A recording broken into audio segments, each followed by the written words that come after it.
वो सिर्फ private universities को बढ़ाना है, गरीब लोगों को प्राइवेट यूनिवर्सिटी में एडमिशन नहीं देने का है और गवर्नमेंट यूनिवर्सिटीज़ में स्कॉलरशिप नहीं देने का है। यही चीज़ ये लोग न्यू एजुकेशन पॉलिसी का लागू में हो रहा है। हर राज्य में 10, 15, 20, 30, 40 प्राइवेट यूनिवर्सिटीज़ में गरीब लोग कौन जाएगा उसमें? 30 लाख 35 लाख का खर्चा करके कौन जाएगा? तो सरकारी यूनिवर्सिटी का बारे में कोई भी नहीं सोच रहा। और सरकारी स्कूलों में भी इंग्लिश मीडियम आना चाहिए और सरकारी स्कूल्स में जो बच्चे पढ़ते हैं वो लोगों को विदेश भी भेजना चाहिए। भारत सरकार के अंदर वो सिंसियरिटी नहीं है। मैं इसीलिए वो रोहित वेमुला का हत्या कैसे, रोहित वेमुला हैदराबाद सेंट्रल यूनिवर्सिटी में कैसे खुदकुशी कर सकता है? अरे एक बड़ा स्कॉलर है, अच्छा लिख सकता है, अच्छा सोच सकता है, उसका मौत कैसे हो सकता है? जूते बनाने वाले सफाई कर्मचारी का बेटा क्यों फाइटर जेट पायलट बनना चाहिए? आर्मी का जनरल क्यों नहीं बनना चाहिए? और डॉक्टर क्यों नहीं बनना चाहिए? यही प्रॉब्लम है देश में। तुम जो काम कर रहे वही काम बरसों से, पीढ़ियों से पीढ़ियों तुम युग युग से वही काम करते रहो। हम पैसे कमाते रहेंगे, तुम भीख मांगते रहेंगे। खास करके शोषित समाज और ये गरीबी समाज जो है उसका शिक्षा के बारे में ज़्यादा जोर नहीं दिए। खास करके सरकारी पाठशालाओं में, छात्रावासों में शिक्षा के बारे में कोई भी ज़्यादा जोर नहीं देता। इसीलिए स्वेरोस नेटवर्क के जरिए हम शिक्षा के ऊपर ज़्यादा जोर देना चाहते हैं। जितने भी अपने समाज से, ये गरीब समाज से जो कामयाब बन गए, वो कामयाबियों को, वो कामयाब जो लोगों को समाज के सामने खड़ा करके वो लोगों का अनुभव शेयर करा के परिवर्तन पाठशाला लगा के लोगों के अंदर एक शिक्षा का क्रांति हम उद्घाटन करना चाहते हैं। आप कह रहे हैं कि हम जो लोग कामयाब हो गए शिक्षा के क्षेत्र में उनका लेक्चर करा के लोगों को, बच्चों को, आने वाली पीढ़ी को तैयार करेंगे। जिस प्रकार से बच्चों में उदासीनता, चाहे नीट का मामला हो, हाल ही में नौकरी नहीं है, एमटेक बीटेक करने के बाद में लोग बेरोजगार घूम रहे हैं, तो कहते हैं पढ़ाई करने के बाद करेंगे क्या? तो आपको लगता है बच्चों में आप रुचि पैदा कर पाओगे? बहुत बढ़िया सवाल है, बहुत बहुत धन्यवाद है सवाल पूछने का। देखिए, ये समाज में सबसे बड़ा प्रॉब्लम क्या है कि इन्फॉर्मेशन का, समाचार नहीं है। इन्फॉर्मेशन कहाँ जॉब मिलती है, कहाँ कौन सी जॉब मिलती है, कौन से कोर्स पढ़े तो कौन से जॉब मिलेगा, क्या हो रहा है, कौन सा एजेंसी क्या कर रहे हैं, उसके बारे में ज़्यादा जानकारी नहीं है। वो जानकारी देने का योजना स्वेरोस नेटवर्क के पास है। जो उदासीनता आप जो बोल रहे हैं, उदासीनता बहुत डेंजरस है। उदासीनता, निराशावाद बहुत डेंजरस है। आशावादी रहना चाहिए और स्वेरोस नेटवर्क सिर्फ आशावादी बनकर रहना चाहती है। NEP 2020 न्यू शिक्षा पॉलिसी, जो एजुकेशन पॉलिसी है, उसको लेकर के देश भर में बड़ा हंगामा हुआ कि लोगों को बेकार करने की कोशिश की जा रही है, शिक्षा को ख़राब कर दिया गया न्यू एजुकेशन पॉलिसी के तहत। आप क्या कहोगे इस विषय पर? न्यू एजुकेशन पॉलिसी देखने में तो बहुत सुंदर लगती है, लेकिन उसके वो एजुकेशन पॉलिसी को लागू करने में बहुत प्रॉब्लम्स है। और वो अभी तक जो पार्टी अभी पावर में है वो अभी तक उसका राज्यों में न्यू एजुकेशन पॉलिसी इम्प्लीमेंट नहीं कर सकी। तो सबसे पहले आपका नियत साफ़ होना चाहिए, गरीब लोगों के ऊपर प्यार होना चाहिए। गरीब लोग अपना जंजीरों को तोड़ के ऊपर जाना करके वो इंटेंशन, वो इरादा पक्का होना चाहिए। वो इरादा गवर्नमेंट के पास नहीं है। वो सिर्फ प्राइवेट यूनिवर्सिटीज़ को बढ़ाना है, गरीब लोगों को प्राइवेट यूनिवर्सिटी में एडमिशन नहीं देने का है और गवर्नमेंट यूनिवर्सिटीज़ में स्कॉलरशिप नहीं देने का है। यही चीज़ ये लोग न्यू एजुकेशन पॉलिसी का लागू में हो रहा है। प्राइवेट यूनिवर्सिटीज़ का बहुत बड़ा इंकरेजमेंट मिल रहा है, मगर गरीब लोग, कितने लोग प्राइवेट यूनिवर्सिटी में जा सकते हैं? हर राज्य में 10, 15, 20, 30, 40 प्राइवेट यूनिवर्सिटीज़ में गरीब लोग कौन जाएगा उसमें? 30 लाख 35 लाख का खर्चा करके कौन जाएगा? तो सरकारी यूनिवर्सिटी का बारे में कोई भी नहीं सोच रहा। तो हम स्वेरोस नेटवर्क का मांग है, सरकारी एजुकेशन पे बहुत ज़्यादा जोर देना चाहिए। सरकारी का छात्रावास जो है उसमें बहुत सारे फैसिलिटीज़ देना चाहिए और सरकारी स्कूलों में भी इंग्लिश मीडियम आना चाहिए और सरकारी स्कूल्स में जो बच्चे पढ़ते हैं वो लोगों को विदेश भी भेजना चाहिए। आजकल विदेश को कोई गवर्नमेंट का योजना गरीब बच्चों को विदेश भेजने के लिए कोई नहीं है। और यूनिवर्सिटीज़ में जो पढ़ रहे हैं उसको स्कॉलरशिप नहीं दे रहे, फेलोशिप नहीं दे रहे और फेलोशिप का एग्ज़ाम भी लीक हो रहे। तो गरीब बच्चों का अन्याय कौन पूछेगा? एजुकेशन का जो बजट है भारत सरकार ने इस बार लगभग 1%, 1.25% घटा दिया। ऐसे में बेहतर शिक्षा कैसे दी जा सकती है? कैसे नहीं दिया सकता। इसीलिए भारत सरकार ये पूरा दिखाने में PhD क्या है, दिखाने में नंबर 1 है, मगर करने में बहुत पीछे है।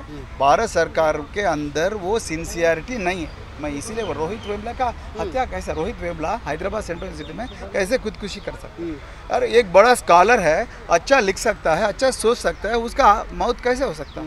तो भारत सरकार गरीब लोगों का शिक्षा जो है वो शिक्षा के खिलाफ। सरकार कह रही है स्किल बार बार कहती है, स्किल डेवलपमेंट एजुकेशन को लेकर के बार बार कह रही है। तो जूते बनाने वाले को जूते में PhD करनी चाहिए, बढ़ई का काम करने वाले को बढ़ई के काम में PhD करनी है। आपको लगता है इस प्रकार की एजुकेशन अगर दी जाएगी यूनिवर्सिटियों में तो कहीं ना कहीं जो जाति के आधार पर लोग काम कर रहे थे उसी व्यवस्था को बढ़ावा मिलेगा? ये जो वादन जो है उससे मैं सहमत नहीं हूँ। सरकार जो है जूते बनाने वाले ज़िंदगी भर वो जूते बनाना है क्या? सफाई कर्मचारी का बेटा फिर सफाई कर्मचारी बनना है क्या? ये यही गलत सोच है। ये देश में यही गलत सोच की वजह से पिछड़े और शोषित समाज वही पिछड़े बन गए, और पिछड़े नहीं, न केवल पिछड़े नहीं, वंचित भी बन गए। तो ये जूते बनाने वाले क्यों चार्टर्ड अकाउंट नहीं बनना चाहिए? जूते बनाने वाले सफाई कर्मचारी का बेटा क्यों फाइटर जेट पायलट बनना चाहिए? आर्मी का जनरल क्यों नहीं बनना चाहिए? और डॉक्टर क्यों नहीं बनना चाहिए? यही प्रॉब्लम है देश में। तुम जो काम कर रहे वही काम बरसों से, पीढ़ियों से पीढ़ियों तुम युग से वही काम करते रहो। हम पैसे कमाते रहेंगे, तुम भीख मांगते रहेंगे। परवीन सर, विजन बहुत बड़ा है आपका, पूरा कैसे करोगे इसको? आप जैसे लोगों का सहारा लेके आज, इसीलिए तो दक्षिण भारत में जो अच्छी चीज़ की है हम उत्तर भारत से भी शेयर करना चाहते हैं। उत्तर भारत में हमको नौजवान जोड़ रहे हैं, शिक्षा के जरिए बहुत सारे बदलाव आएगा। हम उससे बहुत बिलीव करते हैं, जरूर कुछ ना कुछ अच्छा चीज़ होगा। आपका जो संगठन है किसी राजनीतिक दल से प्रभावित है या क्या है? हम कोई स्वेरोस नेटवर्क नॉन पॉलिटिकल नेटवर्क है, सिर्फ महापुरुषों का विचारधारा, वो भी शिक्षा के वजह से अपना शिक्षा के रूप में ही अपना समाज के बदलेगा करके वो चीज़ को, वो विचार को हम पूरा बिलीव करते हैं। कोई राजनीतिक संगठन से हमारा कोई लेना देना। शिक्षा के अलावा और किन क्षेत्रों में काम कर रहे हैं? शिक्षा, स्वास्थ्य, स्वावलंबन यानी कि सेल्फ सफिशिएंसी, यही तीनों चीज़ों में हम ज़्यादा जोर देते हैं। शिक्षा इंक्लूड करते हैं स्पोर्ट्स और गेम्स और जो बहुत सारे चीज़। उत्तर भारत के लिए क्या रोड मैप तैयार किया है? उत्तर भारत के लिए ऑलरेडी उत्तर भारत में आ गए, और जून 30 तारीख को हम सिविल लाइन में शाह ऑडिटोरियम में पहला नेशनल सेमिनार है। उसमें कई लोग कामयाब लोग हैं, IAS, IPS और जितने भी सेंट्रल सर्विसेज ऑफिसर्स हैं, कई लोग अपना अनुभव गरीब बच्चों से शेयर करने के लिए आ रहे हैं। हम ये पहला कदम है। लेकिन सर, शिक्षा माफिया हैं, वो अरबपति हैं, कोचिंग माफिया हैं, उनसे कैसे आप जीत पाओगे? देश में संख्या बहुत ज़्यादा है उनकी। देखते रहेंगे। अब हम गाँव में जाएंगे, हम परिवर्तन पाठशाला, वो माफिया के खिलाफ, माफिया बहुत बड़ा माफिया, आप जो बोल रहे हैं सही है, उसके खिलाफ सरकार से इनकी उसके खिलाफ हम परिवर्तन पाठशाला गाँव में चलाएंगे। वो परिवर्तन पाठशाला में गाँव में नौजवान जो है, वो नौजवानों को हम कोच करके वो को देख के शिक्षक बनने का एक बड़ा पुरानी संसद से बाबा साहब की प्रतिमा हटा दी गई है, लोगों में काफ़ी आक्रोश है, लोग इसमें निकलकर बाहर नहीं आ रहे हैं। क्यों हटाई गई है? कहाँ लोग मनाएंगे 14 अप्रैल को बाबा साहब की जयंती इस बार? ये बहुत दुख की बात है।